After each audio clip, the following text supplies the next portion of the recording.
வணக்கம் ரஜினி, எப்படி இருக்கீங்க? நல்லா இருக்கும். எப்படி இருக்கு? நல்லா இருக்கேன், ரொம்ப சந்தோஷம். நீங்கள் புதியதாக நிறைய படங்கள் பண்ணிட்டு இருக்கீங்க. இப்போ கூலி கூட வரப்போகுது. ஆமாம், டெஃபரெண்ட். அது வந்து டெஃபரெண்டாக நீங்கள் வந்து பார்க்க தான். எனக்கு ஒரே ஒரு வருத்தம் என்னன்னா, மோனிகா சாங்ல நீங்கள் ஆடலையே அப்படின்றதான் வருத்தம். அதெல்லாம் இல்லை, அது டெஃபரெண்டாக நீங்கள் படம் பாருங்கள், அது உங்களுக்கு தெரியும். என்ன இருந்தாலும் உங்களை மாதிரி நம்மளால் ரொம்ப பண்ணவே முடியாது. நீங்கள் வந்து காதல் மன்னன்னா அது கமல்ஹாசன் மட்டும்தான்.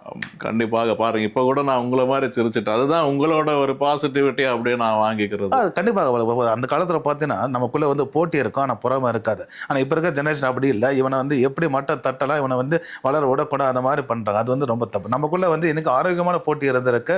அது வந்து சந்தோஷம். அது வந்து கமல் வந்து ஒரு படம் வந்து நீங்கள் வந்து வரப்போ வந்து எனக்கு சந்தோஷப்படுவேன். அது வந்து போட்டி, ஆனால் பொறாமை நமக்குள்ளே இருந்ததில்லை. கரெக்டாக? கண்டிப்பாக. இந்த போட்டின்னு சொல்லும் போது தான், அதனால தான் நான் பிக் பாஸ் பண்ணுறதே நிப்பாட்டிட்டேன். போட்டியே வேணாம், பொறாமையும் வேணாம்.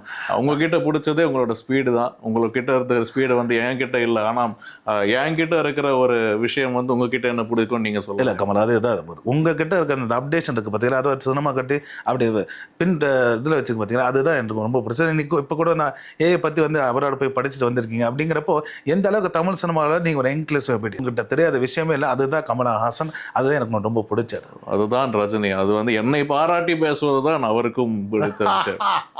ரொம்ப சந்தோஷம். நீங்கள் என்றும் சந்தோஷமாக இருக்க வேண்டும். வாழ்த்துக்கள்.